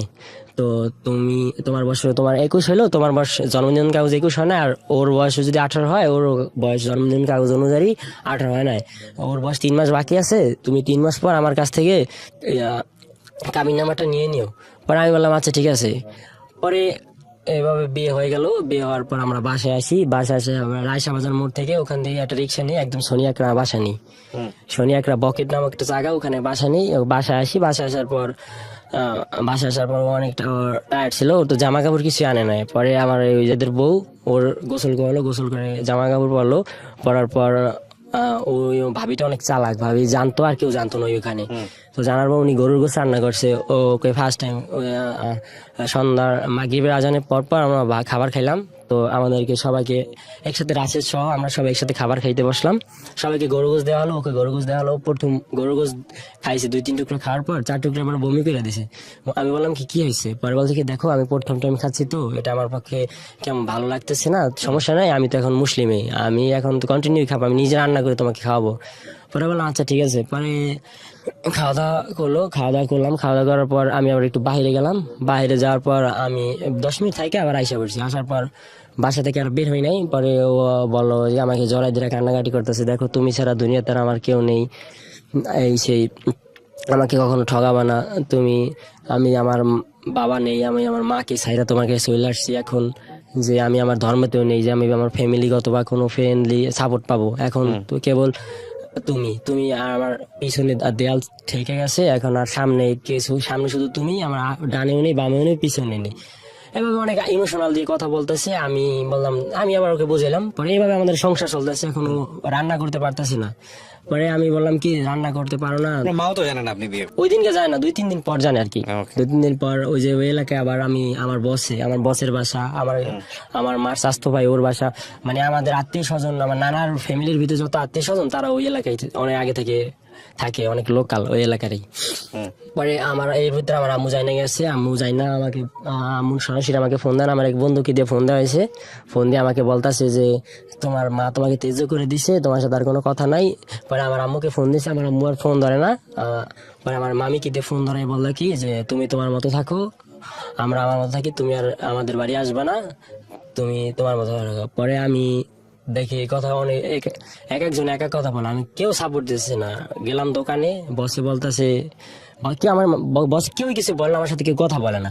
পরে আমি জিনিসটা বুঝতে পারার পর আমি কেউ মেনে নিতে চাইতেছে না। পরে বসের এক বন্ধুকে দিয়ে আমাকে বললো যে এটা কেউ ভালো কাজ করছে, এই কাজটা কেউ ঠিক হয়েছে, ও বিবাহ করবে, আমাদের কাছে বলতো। তো ও কি করলো, বিবাহ করছে করছে ভালো কথা, একটা মুসলিম মেয়েকে বিবাহ করতো, কিন্তু হিন্দু মেয়েকে বিয়ে করছে। ও তো মরছে, ওর ওই ভবিষ্যৎটা লাইফটাই শেষ করছে, ওটাও ভালো বুঝো। পরে ও রান্না করতে পারতেছে না, তো রান্না করতে না পারার কারণে ভাবি আস্তে আস্তে ওকে রান্নাঘর শিখাইছে। কিন্তু সকালবেলা ঘুম থেকে, আমি তো সকাল 7টা বাজে ঘুম থেকে ওইটা ডিউটিতে চলে যেতাম, কিন্তু ওকে আমি সকালবেলা ঘুম থেকে ওইটা ওর জন্য আমি নাস্তা এনে দিয়ে যেতাম। আর দুপুরে আমি দুপুরে রান্না করার জন্য আমি রাতে বাসায় আসার সময় ওর জন্য বাজার নিয়ে আসতাম। দুপুরে রান্না করে ও নিজে খাইতো, আর রাতে রান্না করতো, আমরা দুজনে খাইতাম। তো এইভাবে প্রায় 20-21 দিন চলে যায়, আমাদের ভালোই সংসার চলতে আছে, কোনো আমি মনে করি কোনো সমস্যা নাই। তো হঠাৎ করে একদিন আমি ডিউটিতে গেছি, 3টা বাজে, ওই রাশেদ আমাকে বলতেছে আমার কাছে আমি হয়েছি সিটি প্লাজা মার্কেটে, হয়েছে বঙ্গ মার্কেটে, প্রায় 2-3 মিনিট দূরে, পুলিশ হেডকোয়ার্টার পাশে। পরে আমার কাছে আসছে, বলো কি বাসায় কি কিছু হয়েছে? আমি বললাম কি না, কি হয়েছে? ওর ফেসবুক আইডি ডিএক্টিভ, আমার ফেসবুক আইডি ডিএক্টিভ, ওর নাম্বার, ওর যেটা সিম ব্যবহার করতো ওর সিমও বন্ধ, আমার সিমও বন্ধ। আর ওর একটা ফোন আছিল, ওই ফোনের সিম, ওর যে ফোনের সিম আর সিম দুইটা আমি নিয়ে আসছি, আমার কাছেই ছিল, আর আমার সিমও বন্ধ। আমি নতুন একটা সিম নিছি, ওর ফোন আছে। পরে ও বলতেছি কি তোমার ফোনটা আমার কাছে দিয়ে যাও, আমার এখানে থাকতে ভালো লাগে না, আর তুমি ফোন এমনি দিয়ে যাও। কিন্তু আমার কেমন একটু সন্দেহ হইতেছে, এই জন্য আমি ওর ফোন বাসায় দিতেছি না। ফোন বাসায় না দেওয়ার কারণে ও মন খারাপ করে, রাতে অনেক কান্নাকাটি করে যে আমি সারাক্ষণ বাসায় থাকি, রান্না করতে পারি না, আমি ইউটিউবে তোমার এই যে রান্না বান্নার ভিডিও দেখে রান্না বান্না শিখবো, তারপর রান্না বান্না করবো। আসার পরে বললো যে বাসায় কি কিছু হয়েছে? আমি বললাম কি না তো কিছু হয় নাই। পরে বললো কি যে যে তোর বউ তো চলে যেতে চায়। আমি বললাম কি হয়েছে? কার সাথে কথা বলছেন? ওই যে আমার বন্ধুকে, ওই বাড়ির যে ম্যানেজার হয় নাকি, আমার বউ নাকি গোসল টোসল করে রেডি হয়ে একদম ড্রেস চেঞ্জ করে একদম রেডি ও চলে যাবে। তো আমি কিছুই জানি না। পরে চলে যাবে, পরে রাশেদ এসে বলতেছি কিরকম, বাড়ির ম্যানেজার তো ফোন দিয়ে কইতেছে তোমার বউ তো এরকম পাগলামি করতেছে, চলে যাবে। পরে এখন তুমি কি করবা? পরে আমি বললাম চলে যাবে মানে। পরে আমি বসেরে বললাম কি আমি দোকানে ছিলাম, বসেরে বললাম কি আমি একটু প্রস্রাব করবো, এই কইয়া প্রস্রাবের কথা কই আমি সোজা চলে আসি। কিন্তু আমার দোকান বন্ধ হয় 9টা বাজে, কিন্তু আমি 3টা বাজেই চলে আসছি। আসার পর আমি আইসা দেখি কি সে এক গোসল করে রেডি হয়ে একদম রেডি চলে যাবে। পরে আমি বললাম কি আচ্ছা কি অপরাধ কি তুমি চলে যাবা হঠাৎ করে, যে আমার অপরাধটা কি, শুধু এই কথাটা জানতে চাই। পরে বলছে তোমার কোনো অপরাধ না। আমি বললাম কি কেন আসলা বা কেনই চলে গেলা, কেনই আমাকে দোষের ভাগী করলা, আমার অপরাধটাকে একটু বলো। কয় তোমার কোনো অপরাধ না, অপরাধ আমার, আমি আসছি এটাই আমার অপরাধ, আমি আমার অপরাধ স্বীকার করে আমি চলে যাচ্ছি। পরে আমি বললাম কি ঠিক আছে চলে যাও, আচ্ছা ঠিক আছে আমি তোমাকে মাদারীপুর দিয়ে আসি চলো। পরে বলছে যে না আমার যেতে হবে না, আমার ভাই আসতেছে। আমি বললাম কি তোমার ভাই আসতেছে মানে? আমার ভাই আসতেছে, আমার ভাইয়ের সাথে চলে যাব। পরে বাড়ির যে ম্যানেজার আন্টি বললো আনছে, আন্টি কি হয়েছে? পরে বললো কি দেখো তোমাদের ওই বাড়ির পাশের বাসায় আরেক বাড়িতে টিন শেড বাড়ি, তো ওখানে টিন শেড বাড়ি। পরে বলো ওখানে একটা হিন্দু মহিলা ছিল, ওই হিন্দু মহিলার কাছে ও মনে হয় গেছে। তো হিন্দু মহিলা ওকে বুঝাই টুজাইয়া যে কি কইছে না কইছে, ওই হিন্দু মহিলা নাকি মারে ফোন দিছে, এই যে পরে ওর মায়ের নাকি ওর ভাইরে পাঠাইতেছে। পরে বললাম ও আচ্ছা। পরে আমি মানে কি করবো, আমার মাথায় কোনো কাজ করতেছে না, পুরা মাথা হ্যাং হয়ে গেছে। পরে আমি আর ওকে বাধা দিলাম না, ওকে একটা গালিও দিলাম না, ওকে একটা কিছু খারাপ কথা বললাম না, ওকে একটু থাপ্পড়ও দিলাম না। আমি বললাম ঠিক আছে চলে যাও। পরে আমি রাশেদকে বললাম রাশেদ কি করবো এখন? ও বলছে সমস্যা নাই, ওর ভাই আইতেছে, ওর ভাই রাতে তুইলা দে, আর তুই কোনো জায়গায় গেলে এটা ঝামেলা হইতে পারে, যদি মাইয়া হারা নিয়ে কয়ে যে নেই পাই নেই, বড় ধরনের ঝামেলা হইতে পারে। তো ওই যে এর মধ্যে বাড়িওয়ালা চলে আসে, বাড়িওয়ালা আঙ্কেল বলে কি আচ্ছা তুমি একটা স্টাম্প নিয়ে আসো, স্টাম্প ওই মেয়ের সিগনেচার রেখে দাও, যদি মামলা টামলা করে তাইলে বাকি কোনো ঝামেলা করলে তাহলে জানি কিছু না হয়। পরে আমি দৌড়িতে একটা স্টাম্প নিয়ে আসলাম 100 টাকার স্টাম্প। আনার পর ওকে বললাম আচ্ছা তুমি এখানে লেখো। ও বলে কি লিখবো? আমি বললাম যে আমি স্বেচ্ছায় বিয়ে করছি, স্বেচ্ছায় আমি হিন্দু থেকে মুসলিম হয়েছি এবং স্বেচ্ছায় আমি চলে গেছি, এগুলো লেখা আর নিচে একটা সিগনেচার করো। ও সিগনেচার করছে। আমি বললাম ঠিক আছে আমি আর চললাম না। হঠাৎ করে শুনি কি ওর ভাই আসতেছে প্রায় 3টা থেকে মাগরিবের আজানের একটু পরেই রাশেদ আমাকে ফোন দিল, কিরে তুই কই? পরে আমি বললাম কি আমি তো এই যে যাই, একটু ওই যে সোনিয়াক রেস্টুরেন্টে আয়। আমি বললাম কি হয়েছে? আয় কাজ আছে। মানে এই যে ওর ভাই ত্রিপুল লাইনে ফোন দিছে, ত্রিপুল লাইনে ফোন দিয়ে পুলিশ আনছে, পুলিশ আইনা আপনার গিয়া যাত্রাবাড়ি থানার থেকে পুলিশ আসছে 4 জন, আর একজন আসছে আপনার গিয়া ওই যে আনসার গাড়ি নিয়ে আসছে। তা আমি ওকে এর মাঝে ওর ভাই বলছে কি যে ভাই আমি তো চিনি না, আপনাদের কোনো ক্ষতি করবো না, আমি আমার বোনের নিয়ে যাবো, আমি সোনিয়াক রেস্টুরেন্টে আছি, আমি তো আমার আগাই নেন। পরে ওই রাশেদ গেছে, রাশেদ যাওয়ার পর রাশেদকে পুলিশকে ধৈরা ফেলাইছে, ধৈরা বলছে কি আচ্ছা ওই ওর পোলারে ফোন দে, সাকিবকে ফোন দে। পরে বললাম পরে আমার ফোন দিয়ে এইভাবে বলতেছে, আমি বললাম কি আমার ক্লোজ বন্ধু 5 মিনিট আগে কথা হয়েছে, কোনো কাজে লেগে ফোন নাই, গেছি। যার পর ওর বাইরে আমি কখনো সরাসরি দেখি নাই, কিন্তু ওর বাইরে আমি ছবি দেখছি। ওর বাইরে দেখে দূরের থেকে আমার কেমন একটা সন্দেহ হয়েছে। পরে বললাম আচ্ছা ওর ভাই, সমস্যা নাই, আমি সামনে যাই গিয়ে কথা বলি। আর এটা আমাদের এলাকা, শনিয়া এলাকা, আমি অনেকদিন ধরে থাকি এখানে, আমাদের 2-4-5 জন লোক পরিচিত আছে। ওর ভাই হয়েছে মাদারীপুরের, আমার আর কি করবে। তো গেলাম, যাওয়ার পর আমাকে পিস দিয়ে ওর ভাই ও রাশেদ ফোন দিয়ে সামনে নেয়। সামনে আসছি, আসার পরে এই যে পুলিশের আপনার ওটা আনসার আমাকে পিস দিয়ে কলার ধরছে। পরে কলার ধরার পর আমি বললাম ছাড়েন, আপনি এটা আনসার হয়ে আমার ধরতেছেন, আমার কি অপরাধ কি? পরে গেল তোমার কি অপরাধ তুমি 2 মিনিট পর বুঝবা। পরে সামনে গেলাম, দেওয়ার পর আমাকে পুলিশ 4-5 জন পুলিশ আসলো। আসার পর আমার হাতে হ্যান্ডকাপ পরে নাই, পুলিশের যেটা আর কি গাড়ি, যেটা নিয়ে চলাফেরা করে, ওই যে গাড়ি, যে গাড়িতে আমাকে উঠে বলে মেয়ে কোথায়? আমি বললাম কি এই যে বাসায় সামনে। পরে চল, পরে গেলাম, যার পর এই যে বাসা নিয়ে গেলাম, নেওয়ার পর করলো নাটকটা, বললো ভাইয়া তুমি এটা কি করলা, এটার প্রয়োজন কি ছিল? তোমাকে তো আমি এগুলো বলি নাই, তোমাকে বলছি আমি শুধু একা যাবো। ওর ভাই বললো চুপ, যেটা আমি কোনো কথা হবে না, আমি যেটা করবো সেটাই।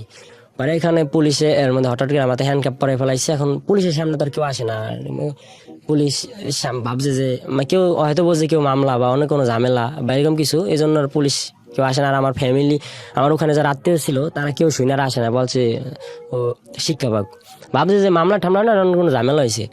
তা আমাকে যাত্রাবাড়ি থানায় নিয়ে আসছে। যাত্রাবাড়ি থানায় আসার পর আমাকে রাখা হলো একটা গারদ ঘরে।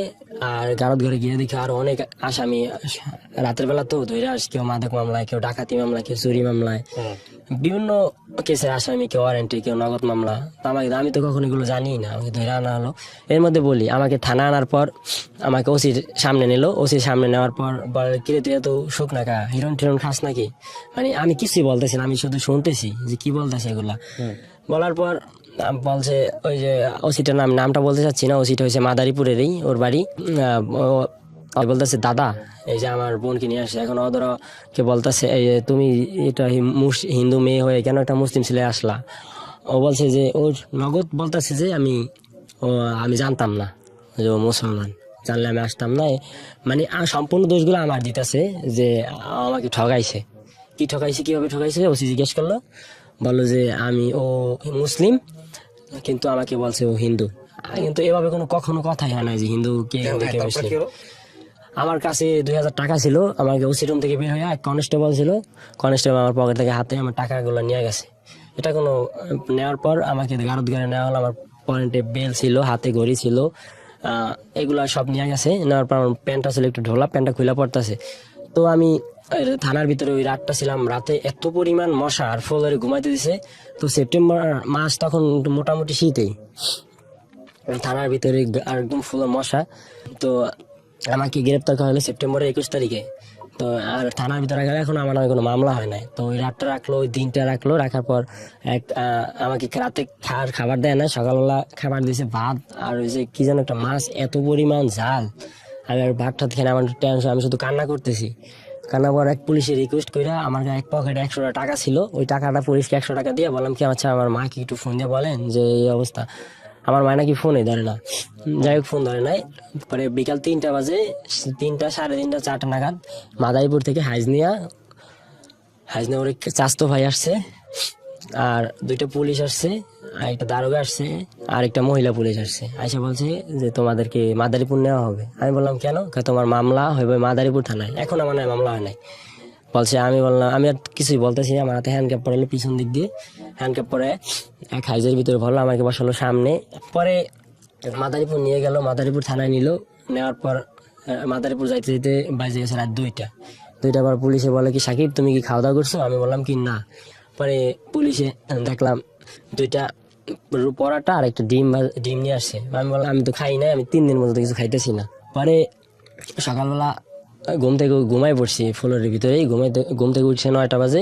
9টা বাজার পর পুলিশ আসলো, আসার পর আমাকে বের করলো। বের করার পর ওসি সামনে নিল। ওসি আমাকে জিজ্ঞেস করে কি কি হয়েছে এই সেই। পরে আমার সাথে আবার ওই যে বাসায় যে আমি যে আমাদের বিবাহ হয়েছিল, যে এপিটুপিট, তারপর কোর্ট ম্যারেজের কাগজ, ওইটার কাগজের ফটোকপি, ওইটা কাগজটা আমার কাছে ছিল। তো ওটা দেখার পর পুলিশে দেখলো, ওই যে মাদারীপুর থানার ওসি দেখলো, দেখার পর বলছে তোমরা বিবাহ করছে এই সেই।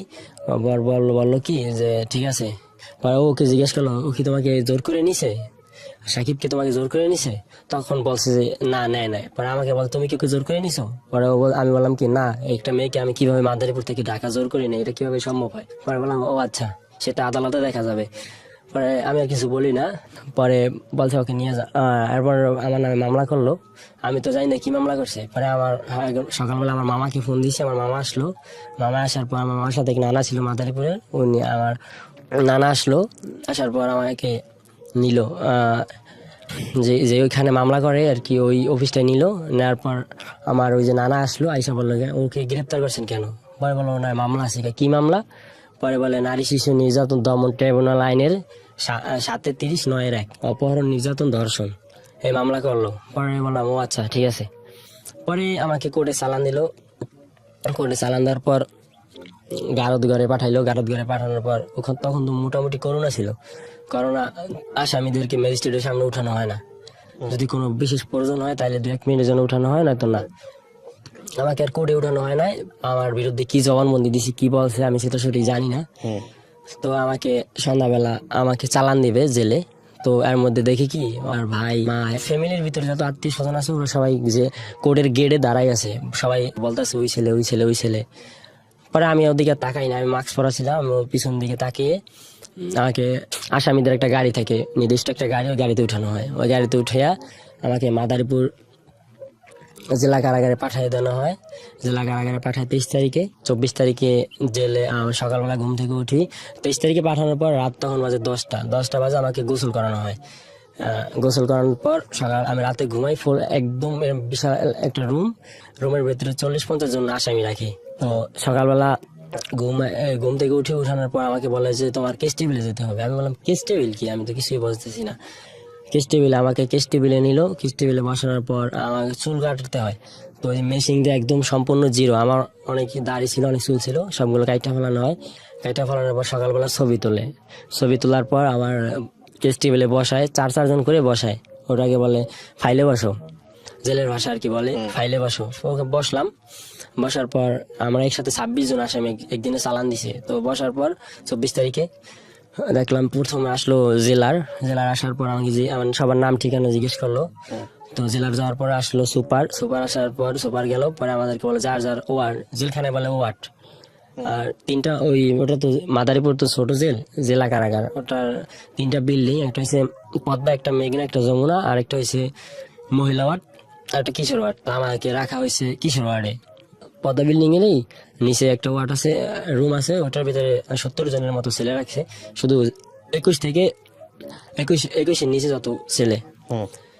তো আমার হাতে একটা জন্মদিনের কাগজের মতো একটা কাগজ দিল, ওইটার ভিতরে নাম ঠিকানা, পিতার নাম, মাতার নাম, বাবার নাম, গ্রাম, থানা, জেলা, বয়স, সবকিছু লেখা। ওইটার নাম হচ্ছে কেস কার্ড বা কেস টিকিট যেটাই বলে। এক কয়েদি আছে চিফ রাইটার, উনি আমাকে দিল। তারপর এটাই বললো যে এটা কখন হারাতে পারবা না, এটা হারাইলে তুমি কিন্তু জেলের ভিতরে চলতে ফিরতে পারবে না, এটাই জেলের মূল সম্বল, এটা সারা জেলে কিছু হয় না। পরে আমি তো কিছু জানি না, আমি শুধু কান্না করতেছি। পরে ওই আর জেলে ঢোকার তারপরের দিন আমাকে জেলে পাঠাইছে বৃহস্পতিবার। তো আমি শুক্রবার তো সকালে এই যে এইগুলা হইলো। শনিবার দিন ফোনে কথা বলতে দিবে, 5 মিনিট কথা বলা যাবে 5 টাকার বিনিময়ে। কিন্তু আমার কাছে তো কোনো টাকা নেই, জেলখানায় কোনো নগদ ওই জেলে, অন্য জেলে জানি না নগদ টাকা চলে কিনা, ওই জেলে কোনো নগদ টাকা চলে না, বাহির থেকে টাকা দিতে হয়। পিসি কার্ড, ওটা বলে পিসি কার্ড, নির্দিষ্ট একটা কার্ড আছে, ওই কার্ডটার ভিতরে টাকা জমা থাকে। আর একটা ক্যান্টিন আছে, ওই ক্যান্টিনে গিয়ে খাবার খাইতে হয়, আর ওই কার্ড থেকে টাকা কাটতে নেওয়া হয়। তো আমি এক ভাইয়ের সাথে পরিচয় হয়েছে, ভাইকে বললাম ভাই আমি একটু কথা বলবো, আমার তো টাকা নাই। পরে উনি বলে আচ্ছা ঠিক আছে। পরে ওনার কার্ড দিয়ে আমাকে কথা বলাই দিল। আমি আমার মাকে ফোন দিলাম, ফোন দিয়ে অনেক কান্নাকাটি করলাম। মামাকে বললো বাবা যাই হোক, আমি তো আমার কান্নাকাটি করার পর তুই কোনো টেনশন করিস না, যাওয়ার হইবে আমি তোকে বের করে ফেলাম, তুই কোনো কান্নাকাটি টেনশনই করিস না। পরে রবিবার দিন দেখি 2টা ওকালতনামা আসলো, একটা জজ কোর্টের, একটা ম্যাজিস্ট্রেট কোর্টের। পরে আমি সিগনেচার দিয়ে দিলাম ওকালতনামায়। পরে আমাকে আর কোর্টে কখনো উঠানোই হয় নাই। ম্যাজিস্ট্রেট করে নাকি জামিন চাইছে 4-5 বার, আমাকে জামিন দেয় নাই। তারপর জজ করে জামিন চাইছে, জজ করে জামিন দেয় নাই। এভাবে এক এক করে 7-8 বার জামিন চাওয়া হয়েছে, মাদারীপুরের সবচেয়ে বড় উকিল, সে উকিল দিয়ে অনেক ট্রাই করছে, অনেক টাকা হয়েছে, অনেক টাকা নষ্ট করছে। আমার আম্মু তো এইসব কিছু কতদিন জেলে ছিলেন? 10 মাস 10 দিন। তারপর বের হওয়ার পরে কি হলো? আপনি কি ডিভোর্স দিতে পারছেন না পারেন নাই? তার সাথে কোনো আমার যোগাযোগই হয় না। 10 মাস 10 দিন জেল খেটে বের হয়েছেন। হ্যাঁ, 10 মাস 10 দিন আমাকে মেয়ে কোর্ট থেকে, আমার মাদারীপুর থেকে কোনো জামিনই দেয় নাই। পরে আমি তো খুব টেনশন হয়েছে, আমার 10 মাস 10টা দিন হয়ে গেল। আমি আর ইন্টারটেল যাচ্ছি না, আমি শুধু একটা জিনিস আপনাকে কয়েকটা জিনিস কোশ্চেন করি, সেটা হচ্ছে এই মেয়েটার সঙ্গে আপনার এরপর আর কোনো যোগাযোগই হয় নাই? যোগাযোগ হয় নাই। ওর ভাই আমাকে কল দিয়েছিল বের হওয়ার পর। আপনার মামলা এখনো চলমান? হ্যাঁ, মামলা চলো, আমি এখন হাজিরা দিতেছি। এখনো হাজিরা দিচ্ছেন? প্রত্যেক মাসে আমার হাজিরা আমার পক্ষে সম্ভব হচ্ছে না। আমি এই হাজিরার সময় ওরা আসে না? ওরা কোর্টে আসে না। আপনার চার্জশিট হয়েছে? হ্যাঁ, চার্জ গঠন হয়েছে। চার্জশিটের দিয়ে দিছে, সাবমিট করেছে? চার্জশিট দিয়েছে মামলার 3 মাস পরে, আর মামলার চার্জ গঠন হয়ে গেছে। আমাকে কোর্টের যে পিপি উনি জিজ্ঞেস করছে, আপনি কি নারী শিশু নির্যাতন দমন ট্রাইব্যুনাল আইনের 7-9-7-30-9-1 এত ধারায় আপনি জনাব আউসকে পিতা মৃত্যু আর মামলা করেছে, মামলার বাদী হয়েছে ওর মা। ওর মার নাম হচ্ছে ঘোষ, উনি নিজে বাদী হয়ে আমার নামে মামলা করছে। হ্যাঁ, তো আপনাকে কি বলেছে? বলছে আপনাকে 7-30-9-1 ধারায় নারী শিশু নির্যাতন দমন ট্রাইব্যুনাল আইনের অধরা ঘোষকে আপনি তার ইচ্ছার বিরুদ্ধে জোর করে অপহরণ করে ধর্ষণ করছেন। আপনি কি নির্দোষ না দোষী? দোষী না নির্দোষ? আমি বললাম যে নির্দোষ। আপনি কি এর বিচার চান? পরে আমি বললাম হ্যাঁ। বল ঠিক আছে। এরপরে এখন আপনি রেগুলার হাজিরা দিচ্ছেন? আমি রেগুলার হাজিরা দিচ্ছি। কেন বললেন আজকে এই গল্পটা? আমি কোনো কিছু মন্তব্য করতে চাই না, আমি শুধু জিজ্ঞেস করি কেন বললেন। আসলে আমি বলতে চাচ্ছি না, আমি শুধু আমার একটা কথা বলছি, আমার জীবনে ভুলটা কি, আমি কি এমন অপরাধ করছি আমার এই বিষয়গুলো। ভুলের জায়গাটা নিয়ে আমি আপনাকে 2-3টা কথা বলি। আপনার ভুলের জায়গাটার পিছনে একটা ব্যাকগ্রাউন্ড আছে, হ্যাঁ? কিছু মনে করেন না। প্রথম কথা হচ্ছে যে পারিবারিকভাবে আপনার যেভাবে বড় হওয়ার কথা উচিত ছিল, উচিত ঠিক বলবো না, সাপোর্টটা দরকার ছিল, ওটা সামহাও মিসিং ছিল। যেহেতু আপনি বাবাকে বলছেন যে আপনি আসলে সে অর্থ দেখেনি নেই, সো ওই সাপোর্টটা ছিল না। নিজের মতো করে সিদ্ধান্ত নেয়ার কথা চিন্তা করার আগে আমরা সাধারণত বাবা মায়ের কথা চিন্তা করি, পরিবারের কথা চিন্তা করি, ওটা আপনি হয়তো বা খুব কম করেছেন। আর দ্বিতীয় কথা হচ্ছে বিয়ে একটা খুব গুরুত্বপূর্ণ সিদ্ধান্ত জীবনের জন্য। এই সিদ্ধান্তটা এইভাবে হেলাফেলাভাবে করাটা কোনোভাবেই উচিত হয়নি। একটা মেয়ে সে ইমোশনালি ধর্ম চেঞ্জ করে আপনাকে বিয়ে করছে, আবার ইমোশনালি বের হয়ে যাচ্ছে, এই মেয়েটা বিয়ের পরে এরকম একটা ঘটনা ঘটালে সেটা আপনার জন্য কতটা ভয়ঙ্কর হতে পারে এটা তো চিন্তার বাইরে। এখন আপনার জন্য যে জেলটা যদি হয়ে যায়, আল্লাহ না করুক, কত বছর আপনাকে জেলে থাকতে হবে, কত বছর আপনাকে জেলের ঘানি টানতে হবে, একমাত্র আল্লাহ জানে। আমি জেল থেকে বের হয়ে আমি ভালো নেই। আমি 3-4 বার আত্মহত্যা করতে গেছি, আমি আত্মহত্যা করতে পারতে আমার ফ্রেন্ড আমাকে বাঁচাইছে, আমার ফ্যামিলি আমাকে বাঁচাইছে। জানি না হঠাৎ করে কোনো একদিন শুনবেন যে আমি না, খবরের কাগজে আত্মহত্যা করাটা শিরোনাম কোনো হবে। সমাধান না। তবে এটা ঠিক যে আপনার গল্প থেকে অনেক কিছু শেখার আছে আমাদের, বিশেষ করে সোশ্যাল মিডিয়াতে এই ধরনের সম্পর্কে জড়ানোর আগে 100 বার চিন্তা করবেন যে কনজুগাল লাইফে আপনারা যাবেন কিনা। এটা খুবই গুরুত্বপূর্ণ একটা এপিসোড। জি, আপনি শিওর থাকেন, হয়তো খুব শীঘ্রই শুনে যাবেন যে খবরের ব্যাপারে হয়তো না শোনেন, শিরোনাম হবো আমি। না এটা শিরোনাম বা ওরকম কোনো কিছু হওয়াটা ইম্পর্টেন্ট না। শোনেন, জীবনটা না প্রত্যেকটা মানুষই একটা সার্টেন পিরিয়ড পর্যন্ত পৃথিবীতে বাঁচে। আপনি হয়তো একভাবে কষ্ট পাচ্ছেন, আরেকজন আরেকভাবে কষ্ট পাচ্ছে। এখন আমার এখন পরিস্থিতি একটু শুনেন। আমি বেতন পাই 10,000 টাকা, 10,000 টাকা 4,000 টাকা যায় খাবার বিল, তারপর আপনার 1500 টাকার মতো যায় বাসা ভাড়া, আমার মাসে 700 টাকার মতো দিতে হয় গাড়ি ভাড়া, আমার মাসে হাজিরা পরে সেখানে দিতে হয় 2,000 টাকা। আমার দুনিয়া থেকে আমার মা ছাড়া কেউ নাই, আর মাকে দিতে হয় কিছু। আমার মাকে আমাকে 50,000 টাকা, আমাকে 1,50,000 টাকা ঋণ করে আমাকে ধার করছে, জেল থেকে বের করছে। আমার বসে দিছে 50,000, আর 50,000 আমার মামা বাড়ি থেকে দিছে, আর 50,000 টাকা আমার সুদের উপরে আনছে, লোন আনছে। আমার মার প্রত্যেক মাসে 7,000 টাকা দিতে হয়। কিন্তু মেয়েটার সঙ্গে কি আপনার কোনো যোগাযোগই হয়নি এর পরবর্তীতে? না। তা আপনি পাল্টা একটা মামলা করেন। কি মামলা করবো আমি? কেন? আপনি আইনের আশ্রয় নিতে পারেন তো, যে আপনার বিরুদ্ধে মিথ্যা মামলা করা হয়েছে, আপনার কাছে তো প্রমাণ আছে সমস্ত কিছু। হ্যাঁ, প্রমাণ আছে, বিয়ে হয়েছে। শুধু আমার কাছে ওর 3 মাস বয়সের কম, এর কারণে ওর কাবিন নামাটা নেই, সেটা সবকিছুই আছে। এক্স্যাক্টলি, সো ওইটাই হচ্ছে সবচেয়ে বড় সমস্যার জায়গাটা। আমি এটাই বলতে চাচ্ছিলাম যে আইনের তো এখানেই তো মার পেয়েছে, আপনি ধরা খেয়ে গেছেন। আপনি প্রাপ্তবয়স্ক ছিলেন, ওর 3 মাস বয়স কম ছিল, এই কারণে প্রাপ্তবয়স্ক ছিলাম না। আপনিও ছিলেন না প্রাপ্তবয়স্ক? না। তাহলে তো এটা মামলা, তো এটা নিয়ে আপনিও চাইলে আইনের আশ্রয় নিতে পারেন। আপনি উকিলের সাথে পরামর্শ করে আপনিও আইনের আশ্রয় নিতে পারেন।